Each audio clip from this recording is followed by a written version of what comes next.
Get going. I put up next week's stuff on the announcements. Hi. Hey. We'll have to. Oh, okay. Yeah. All right. Do that. So next week, I decided, but anytime along the way, if you guys have a spot in this book, somebody's like really, keen for Taylor and wants to pick a spot to have us run through, you're welcome to make suggestions. But it just made sense to me to kind of continue with the introduction. So we'll just be reading books 4 and 5 of the Republic next week and not 6. We'll put that off until the next week. And read sections 2 and 3, which is about 16 more pages of Taylor for next Friday. Okay? All right, so a little bit about Taylor. He's a Canadian. If you've heard him talk, you'll know he is. He's got that Canadian accent. He's in his mid-80s. He's a big, tall guy, very robust, very still going strong. He is a Catholic by faith, although that certainly doesn't openly come out in the book. It kind of comes out, maybe not so openly though. I think it comes out opposite, because chapter 1's a little ambiguous on that one. Yeah, I don't think he really wants to reveal that, or that to him, that is not terribly important to his argument, I guess you might say. But he is. I always like to mention that he's the winner of the Templeton Prize, which is a $1.5 million prize, and I'm super, super jealous of him. I mean, that's what it's all about. He didn't turn it down. I mean, So, and that happened, I think, in the wake of a secular age. So it wasn't just this work that would have gotten him that prize, but certainly this work represents in some way his magnum opus, what kind of summarizes much of what he'd done up until this point. Hopefully you like the way that he argues, which is not like John Rawls or somebody like that in a highly super duper logical structural fashion. But some people, it takes a little bit of time for them to get used to it, because it seems like, and not quite yet, you'll get more of this later, but it seems maybe a little bit meandering to you. He does go off on tangents, however, the tangents are always actually do come back and relate to the central point. So if you've kind of discovered it's got a sort of squishy feel to it a little bit, that's why. And you just have to kind of get used to it, I guess, is my best advice. But the good part about the way he does things is he's not, because he's not highly structuring his argument, and it's not A, B, C, D, linear. It feels more like you're having a conversation with another human being who has ordinary human experiences like you do. You wouldn't want to have a beer with Charles Taylor? Is that what you're trying to tell me? No, I just like the way that you describe it. Like, he's a human being. Yes. Like, that's a notable point. As if the rest of the people who we might read are not human beings. Some of them are hardly. We don't know if Socrates is human. That's it. We don't have absolute proof that he existed, although I think he did. But I'm thinking like John Rawls. He may be a human being, but I'm not sure that I would want to spend much time talking to him. So Charles Taylor kind of reminds me of Socrates in this regard. Socrates walked around talking to people, starting out with very ordinary everyday experiences, both internal and external, that they could recognize, and kind of builds from there. So anyway, hopefully you'll get used to him. It takes a little time, and I would highly recommend. We probably won't watch most of the, or maybe even all of any of the 20-minute video that I've got up in the module now for today. But I'd recommend going and viewing it at some point, just because the more that you hear him talk, the more you kind of start to hone in on what he's trying to get at. So today's reading goes over what secularism means and the 3 stages of secular, or 3 different meanings of secular.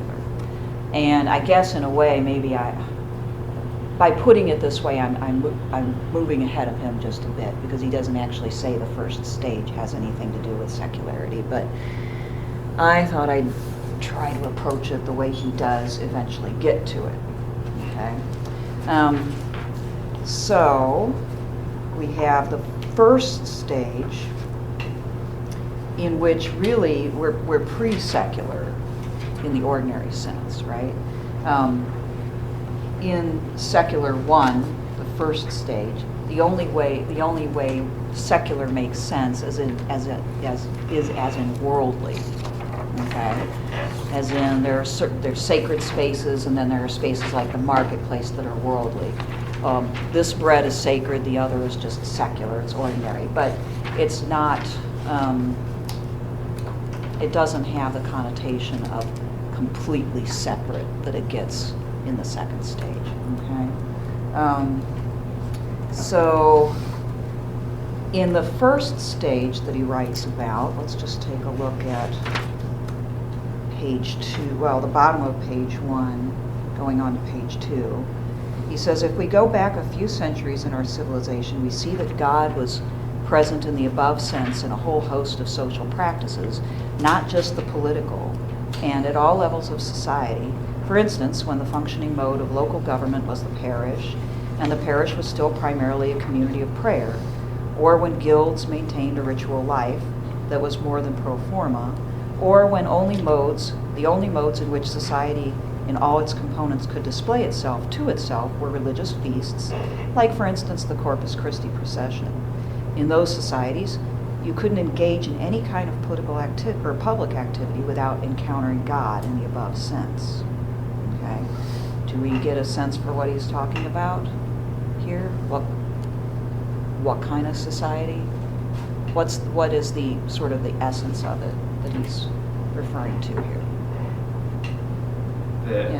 There is no world outside of God. You are in God's world. You don't only think in terms of God or of the gods. Right. Really, you're not thinking in terms of, you're not self-conscious about it, right? You're not reflecting about it. It's a given in a way, right? Do we have people in the world today who experience things in this way? Where are they? Who are they? I know some. I've become close friends with a couple of families who religion is, and God is part of their every aspect of their lives. But to do that, they're kind of like very separate from the modern world in a lot of different ways. Probably the most primary is that they homeschool their children. Okay. And yeah, their lives are just like very detached from the world. They kind of live outside of the city limits. They homeschool their children. They visit with. They lead a church that's also sort of out of the way, and they're primary friends of the families that visit there. Okay. They're able to do it, but they're more or less detached from a lot of the trappings of modern society. All right. Are they able to do it, though? Because they've made a choice, right? Oh, you mean? Yeah, I mean, your example is a good one, because it's very difficult for us to even imagine what this is like. You've tried to find an example that's the closest thing to it that you live around. But it's not unconscious. But for the children, it might be. Yes, if they're not aware of there being other options, right. So, but once they grow up and, unless they're completely cut off from the world, because nobody is these days, that's impossible. They'll hear on TV or the radio or by word of mouth, and they'll come to recognize that many people around them don't live that way, don't think that way, and then they've got that consciousness. Okay. So, yeah. So what you're describing is maybe more, it's not just on an individual basis, but really a community that lives that way. Is that Right. what you're describing? A community is needed to kind of reinforce it, right? And that's what the homeschoolers try to do through their community. as best they can. But in the type of community that Taylor's imagining, the entire community is really unaware that there's another option. So, I mean, in our world, where would we find that? Like the tribal people who are untouched from society, like they're off the coast of India, you know, like they're untouched by anyone. Governments can't touch them, and they just Okay. live life and oblivious to the world. So, Yeah, we're aware of them, but they're not aware of us. yeah. Have they not had an encounter with people? Okay. They've had random planes, and then they like shoot arrows at the planes and stuff. Okay. No one who's landed on the island has lived. Wow, Yeah. wow, wow. So, Interesting. Okay. So we don't know for sure. I think we also like stop messing with them though. Like we basically just said we're not going to go near them. Yeah. And we're going to kind of leave them be. So. The prime directive. Sorry. Yeah. Isn't there a tribe in the Amazon that is Yeah. the same? I think there's multiple. Yeah, there's a lot of tribes in the Amazon that are There's, I untouched. think, Right. I think it's just like, it's not just like these pockets, I think it's, there is still like, throughout the world, there are still some tribes like that. Mhm. Right. So we'd have to imagine what that's like. We literally can't quite imagine it, I think. But we're aware that they still exist. We're aware that they're not aware of us. And if you can possibly try to imagine what it's like to live in that world, you would be experiencing a different world, right?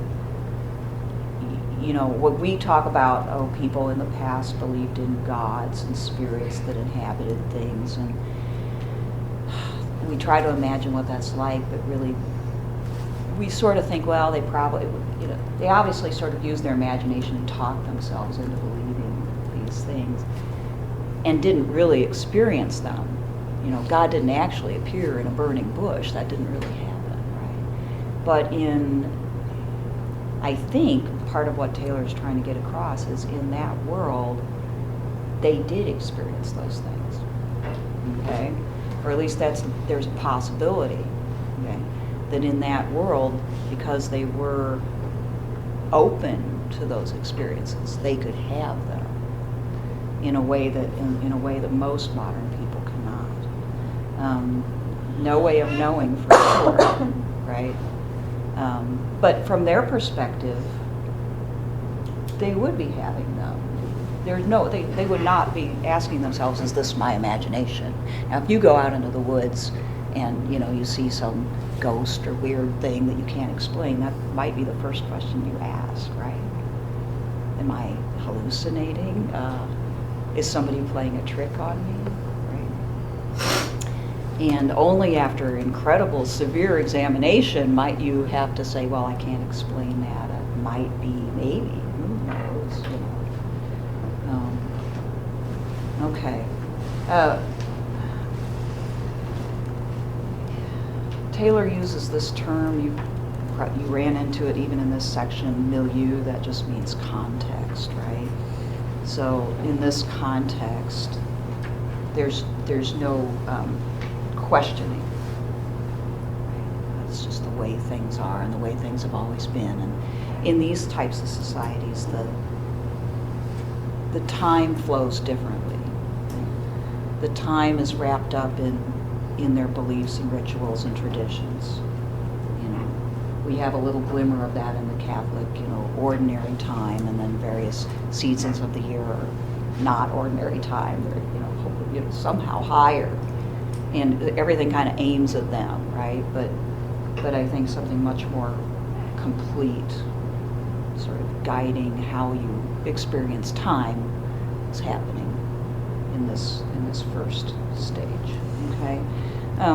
Taylor mentions Athens here, or actually doesn't mention Athens, but Athens is an archaic society. On page 2, just below what I read before, he says if you go back even further in human history, from medieval to ancient times, you come to archaic societies in which the whole set of distinctions we make between the religious, political, economic, social, etc. aspects of our society cease to make sense.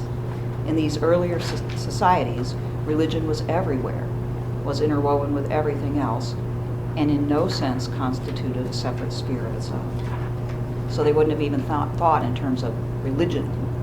You know, this is where we do religion. This is part of religion and this is not.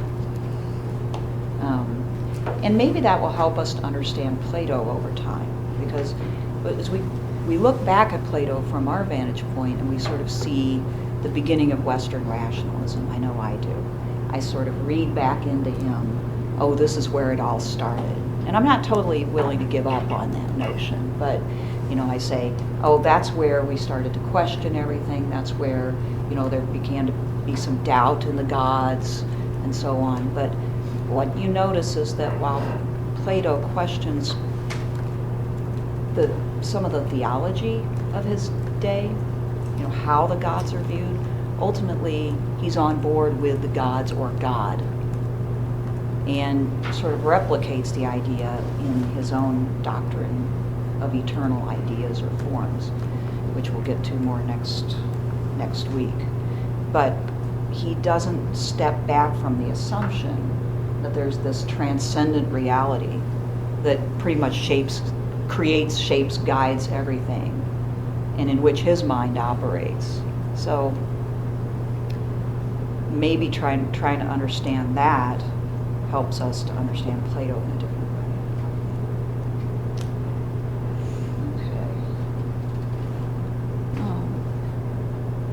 Okay. In this same stage, we have the so-called porous self. That's not a term that he uses in what you read, but it's one that he will use a lot. So we need to understand that. The porous self is just the kind of person that I was describing. You're open to experience. It's perceived and experienced as coming from external to you, if that makes sense. In other words, the spiritual realm can penetrate you, right? And it's not you're not invoking it in your mind, or at least you don't have to experience it. It's coming at you from something outside of yourself, and that's the way you experience it. And in fact, in these old societies, how did magic and ritual get started? As a way of trying to control this external force, right? Try to have some sort of control, some sort of say, some ability to use to predict the future and things like that. Okay, so that's the porous self. Now, once we move into the second stage, and these are roughly historical stages, but they would take place in different times in different places. But once we get to the second stage, then we get the emergence of the buffered self over time, somewhere between the beginning of the second and the third, we get this buffered self. Okay, the buffered self. I like the term now, but at first, why did you choose that term? Is it, what does that really mean? It means something to him that isn't abundantly clear to everybody all at once. But if you think of it opposed to the porous self, so the buffered self means there's something buffering, there's something standing in the way, there's like a wall that goes up. If you take buffered aspirin, right, it's got a coating on it, right? It keeps your stomach from getting irritated, right? We develop something that keeps us from that direct experience, right? And which makes us more self-conscious. So shorthand for the secular two, the second stage, is we start to get separation, human separation of church and state comes along eventually, but before that we get more separation of religion from behavior, from occupation, and so on. Let's look at what he says next. He says, one understanding of secularity then is in terms of public spaces. These have been allegedly emptied of God or of any reference to ultimate reality. So the space of the marketplace, for instance. Sport. Pretty much anything outside of what you actually do in a religious setting, ceremony of some kind. Or taken from another side as we function within various spheres of activity, economic, political, cultural, educational, professional, recreational, the norms and principles we follow, the deliberations we engage in, generally don't refer us to God or to any religious beliefs. The considerations we act on are internal to the rationality of each sphere. Maximum gain within the economy, the greatest benefit to the greatest number in the political arena, and so on. So does that help explain this second stage? What does he mean by the considerations we act on are internal to the rationality of each sphere, as opposed to what? Some kind of higher order governing set of rules, goals, principles that Right. connects all of the spheres together. Right. So even though in the first stage a baker had a secular job, his life, everything he did was still connected with his beliefs, right? God or the gods is infusing everything, right? But now, he's not governed by those things when he's doing his job at baking. He's governed by, the rules, the recipes, what is popular, what is saleable, all those are considerations. But he sort of puts aside, he's more self-consciously puts aside religious beliefs, right? Because they don't really have anything to do with this occupation, right? I mean, that's putting it a little bit, maybe overstating the case a little bit.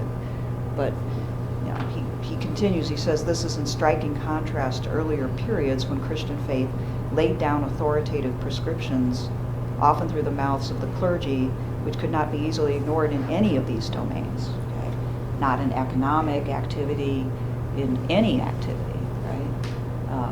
So there is no notion of separating at that level, but more and more.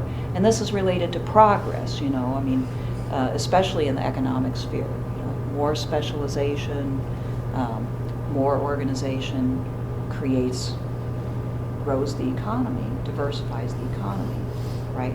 But as the economy grows, the religious or the enchanted space, you might say, shrinks as a result. Which brings up another set of terms that's up there. Yeah. Enchantment versus disenchantment. So at some point, we leave that enchanted world in which religious belief is a given to the disenchanted world where it's an option, where it's a very self-conscious option. Okay. So does that help with your example of the homeschoolers to understand where they're at between those two? Yeah. However, when I was reading through the introduction, I never really saw these three senses of secularity as a procedural set of stages. And I thought that they were just like three example definitions of secularity. He was just taking stabs at trying to define what we mean by that. Or even just what he means by that. He gave two popular ones and he's going to give us third one later on. And I think we'll run into problems with that later because I think he presents like four independent things. We talked about society believing in God unconsciously as stage one, but it was really just a prelude to an understanding of his first definition, which is separation or emptying God out of the public spaces. So eventually we're going to end up with like four things. And the fourth one kind of ties back into the first one with what he wants to ultimately examine secularity as is like consciously acknowledging that God isn't the only option and that a lot of people around you aren't choosing him either. Right. I kind of like observing this train rolling from an outside perspective, I guess. You like it? You like being able to have that perspective? Is that what you're saying? The objective perspective? The train of stages that's going on. Oh, I'm just kind of okay. like I see how it's like flowing from the assumption that it's a train of stages, but I just kind of disagree with that assumption. So I'm off the train, just kind of watching it go. Like that.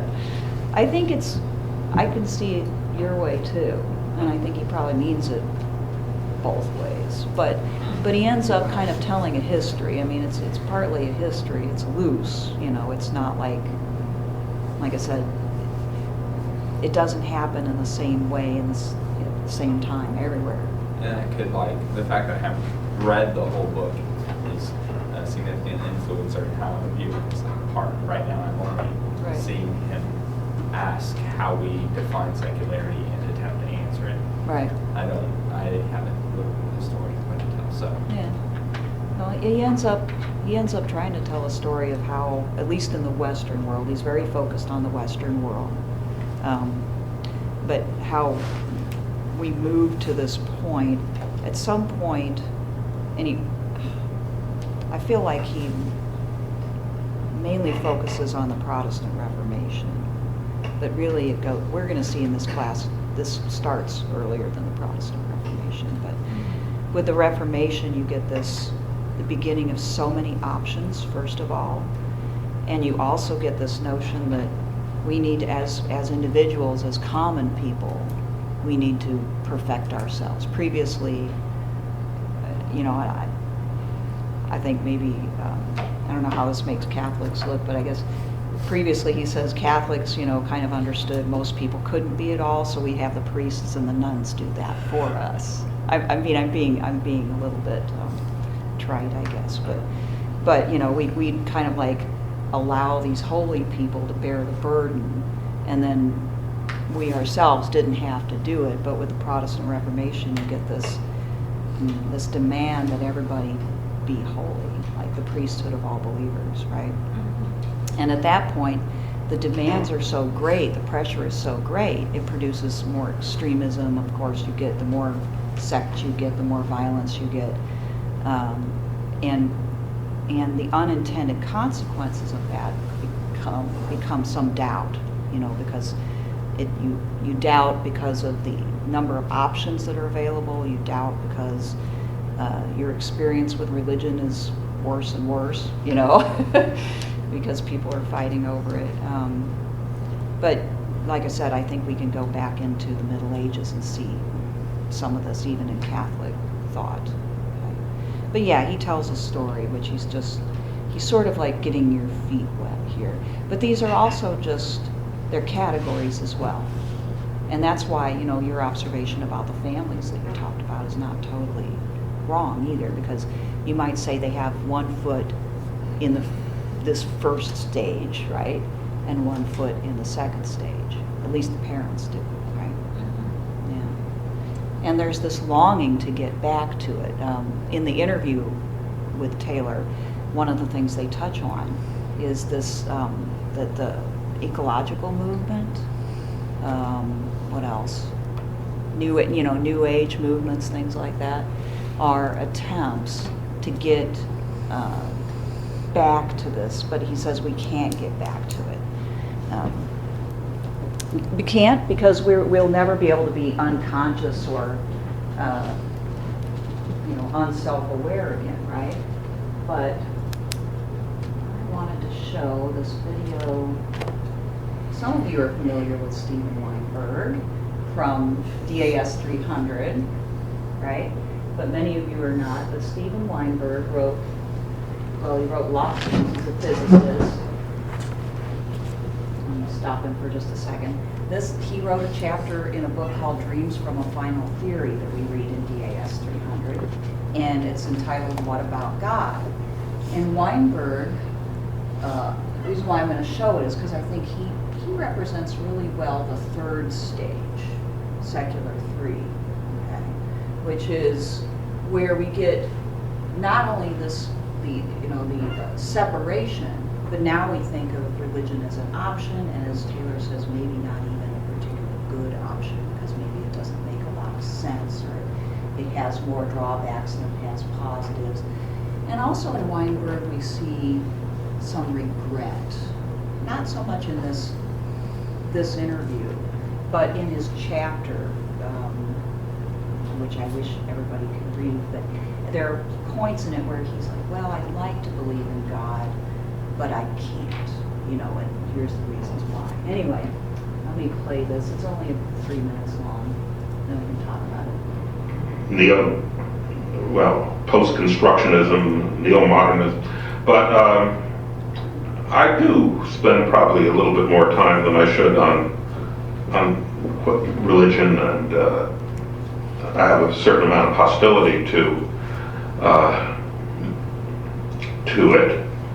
I think the most rational reason for it is because of the harm that I see it does. We were talking about that earlier. Many people do simply awful things out of sincere religious belief, not using religion as a cover, the way Saddam Hussein may have done, but really because they believe that this is what God wants them to do. Going all the way back to Abraham being willing to sacrifice Isaac because God told him to do that. Putting God ahead of humanity is a terrible thing. Another reason is because I'm offended by the kind of smarmy religiosity that's all around us. Perhaps more in America than in Europe, and not really that harmful, because not really that intense or even that serious. But just, you know, after a while you get tired of hearing clergymen giving the invocation at various public celebrations, and you feel, haven't we outgrown all this? Do we have to listen to this? But then, maybe at the very bottom of it, I really don't like God. You know, I mean, it's silly to say I don't like God because I don't believe in God, but in the same sense that I don't like Iago, or I don't like the Reverend Slope, or any of the other villains of literature. The God of traditional Judaism and Christianity and Islam seems to me a terrible character. He's a God who's obsessed with the degree to which people worship him and anxious to punish with the most awful torments those who don't worship him in the right way. Now, I realize that many people don't believe in that anymore, call themselves Muslims or Jews or Christians, but that is the traditional God, and he's a terrible character. I don't like him. I have a friend, or had a friend, now dead, Abdus Salam, a very devout Muslim, who was trying to bring science into the universities in the Gulf states.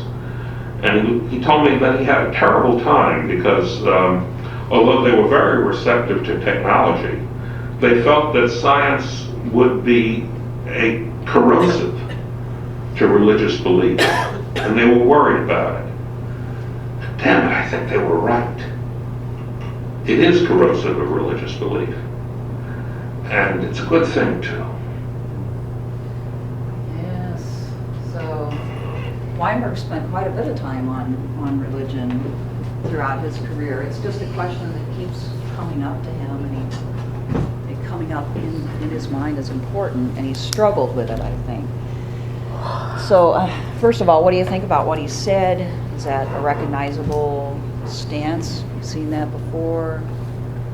Yes, it's a lot like Richard Dawkins' beginning of his God Delusion. Oh. Nearly word for word, basically. And I haven't seen that. No, that's it. The first thing it begins with is talking about how the traditional god of the older religions basically is, like, you know, an evil figure. Really kind of just, yeah. Yeah, as you can scary. guess from Dawkins, yeah, it's just like, nah. Yeah, he spends time in his chapter, Stephen does, talking about, you know, the God that he's going to argue against is this personal deity, right?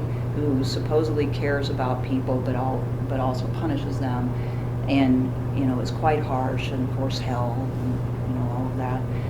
And he also brings up the Holocaust, which is something that isn't mentioned here, but just you know that how can this God exist, a good God, you know, if that could happen. So yeah, and these are things that we hear all the time, right? I mean, maybe not all packed into one typically, although Dawkins sense, yeah. So, secular 3, this third stage, faith is optional and not necessarily an attractive choice, right? So we have people for the first time saying things like Weinberg here. I don't like it. You know, not only do I doubt it, but I don't like it. It's not good. And consciously choosing atheism, right, as a way of life, as a sort of almost a heroic thing. Again, that comes out more in his chapter than it does in this brief thing here. But he treat it almost like it's you know, it would be nice to live in this enchanted world, but a self-conscious, self-aware person cannot, and to be able to embrace that fully is also it's also expanding and somewhat heroic. Okay, so now we're in the disenchanted world, and like Taylor will say, there's going to be people all the way from people like the families that you know, all the way to people like Stephen Weinberg, and everything in between. Okay, but more and more of society becomes secular over time in this third sense, right? So, in the interview that's up there, he talks about how Europe in particular, Western Europe, is increasingly secular. But in this chapter, he actually pins the United States for that. And that's even though we have a lot of church-going people, right? We still have a lot of people who identify as, I suspect it's still the majority, am I right? Am I right? He says the United States is both incredibly secular and has the highest, I think he says it has the highest percentage of church-going people or something like that. Yeah, he does. That's what he Right. Does he contradict himself there, or in what way are those two things possibly, how do they go together? Yeah. When I finally moved here, it's tangent. We were asked by my father's colleagues, what church are you going to? And it was a strange thing because we didn't think of that as a thing. You didn't automatically. We moved to another place, we could choose a church. It wasn't a thing that went through our minds. When we choose a house, we're not going to choose a church. And that was just sort of I will say that's not. I don't think that's the first question you get from a lot of people here. Yeah. But yeah. It was one of the first questions, at least. That's interesting. Okay. Anybody else? Yeah. Well, I think that it can be, America's super religious and it's also super secular in that sense, because the people that don't believe in God are adamant that He doesn't exist. Yeah. And I think it's very polarizing in America. Either you do or you don't. And yeah, there's some people in there that are like, oh, He could exist, and if He does, then He could be some giant reptile in the air. But I mean, ultimately, there's these two extremes, and a lot of people fall into the extremes. Yeah. Yeah. You don't meet too many convicted agnostics, right? Right. Yeah. I was going to say, weirdly enough, that's basically what I am. I don't think you can know. I was raised in the Catholic Church. I've been confirmed, had a long line of study of, the Catholic religion. And I think at the end of the day, it's just more of blowback on the church itself, not necessarily the religion, specifically in America. And I think a lot of the issue with, the secular and non-secular divide is seeing people basically putting their religious beliefs over state beliefs. And I think that's where a lot of the bashing is coming in. And I think it's not necessarily fair to call religion conservative, but in some effect it is. It's wanting to keep what is the case. It's not wanting to necessarily have things change. Yeah. And especially recently we've seen, a lot of very poignant progressivism in America, and a lot of it has been pointed at the church because they sort of hold these old guard, it is how it is values. And I think it's not necessarily that it's the combating of the two radical ends. I just think it's people are trying to figure out a way to be religious but still work within the bounds of the nation, I guess. Yeah, to be able to be religious and still progress. I guess, yeah. Because, like, I mean, it's a hard argument for me. Because, like, I've been confirmed, like, for all intents and purposes, I'm a Catholic, but, like, I have an extreme distaste for a lot of, the things the church supports and a lot of just churchgoers. Not saying everyone, and I have friends that are Catholics, I have friends, it's a dumb argument, but, like, I don't hate you or dislike you because of your religious beliefs, but once you've basically surmounted those over policy, that's wherein I take a lot of issue. Okay. And I feel like that's to some extent where a lot of people, like specifically with the progressive left and stuff, have just gotten very angry that essentially these people's beliefs don't coincide with their own because they're rooted in something that they don't particularly believe in. Yeah. So the church, more generally, not just the Catholic Church, but church generally, is kind of like it symbolizes resistance to the changes, progressive changes. Well, and the big thing we talked about when I was in high school was a movement towards more spirituality as opposed to like faith, I guess. And I think that's, again, part of the whole combination of we're trying to be like secular people but still have this aspect of religion in our life without necessarily being like chained by it. Yeah. Okay. Does that resonate with anybody else? I think you'd have to draw me a picture. I got really, really lost. No, that's actually an interesting point about spirituality over religion, because we actually just talked about that at our campus ministry meeting the other night. So it kind of relates to me. But actually, it was interesting because we watched a TED Talk on it. And the interesting part was that they ran the numbers on surveys and things like that for different generations, not just millennials. And we're not that different from every other generation before us. So I don't know if that relates at all. I just thought it was an interesting aspect.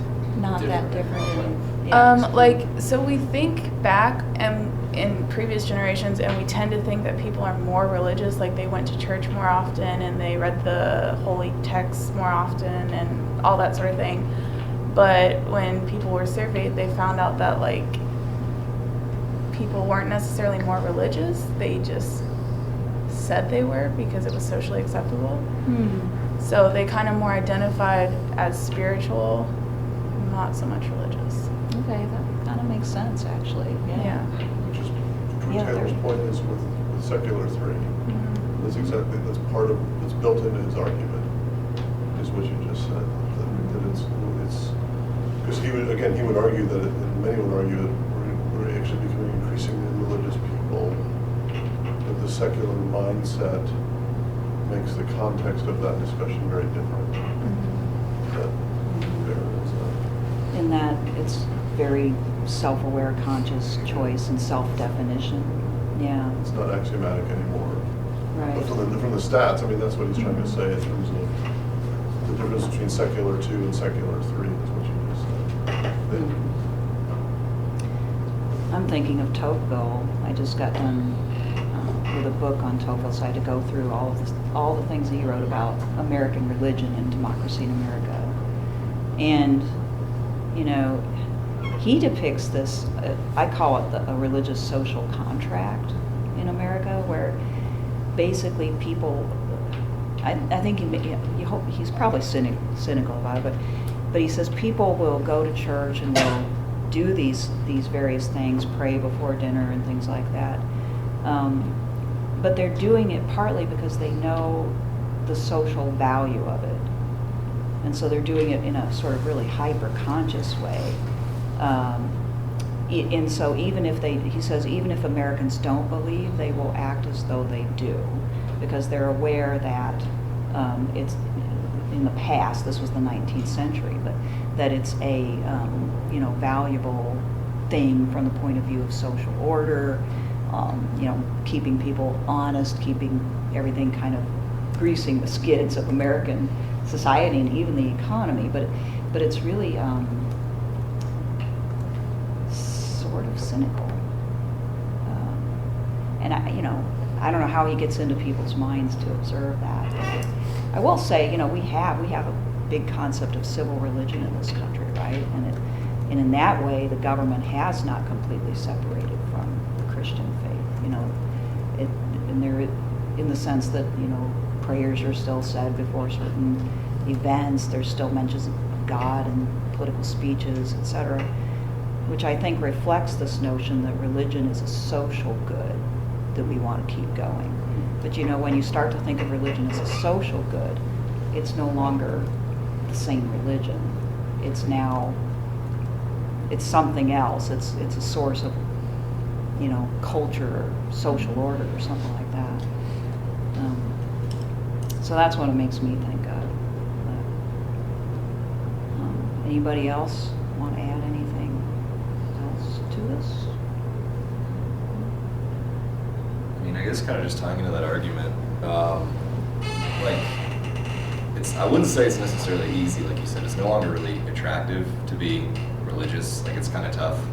You don't necessarily have the wonderful, nice basis of fact to help, you know, you say, here, this is why I believe what I believe, here's what it is. You can only make arguments based in belief, and I think that's sort of been, like you had said, why a lot of people sort of describe themselves as spiritual as opposed to faithful. It's just like, as we've had this, you know, excess permeation of fact in our world, and I don't know if we're in a post-fact society or whatever. Kind of feels like it, right? Sometimes. But as we've become insistently more dedicated to like finding fact as opposed to fiction, I feel like it's harder to lean on religion just because you have to have conviction. You can't just sort of fall back on what is, I guess. Said poorly, but I think it means something. Okay. Yeah. Well, we're just getting started with this, and I'll try to pick out the very best parts of this to try to give you that story of how it happened. One thing that becomes clear over time is that Taylor does not think it's simple. You know, many people will point to one thing, oh, it was science, or oh, it was the Protestant Reformation, or it was this or that, or maybe it was all the way back to Plato. They'll point to one thing as the ultimate cause of disenchantment, but Taylor does not, okay? It's multiple things, and sometimes it seems accidental. Like he'll say, well, people could have reacted to that event this way, but they didn't. They reacted that way. Why? Well, we don't really know, but then that sent us down this path, right? So some of it seems a little bit like his history is a little arbitrary, you know, if that makes sense. It's certainly not deterministic. He's not a type of thinker like, you know, a Marxist or somebody like that, where there's this guiding thread in sort of scientific view of history. It's all too much about human choice and about chance in a lot of cases. So, okay, well, I think, yeah, we're out of time. So, good first discussion. We'll keep it up now.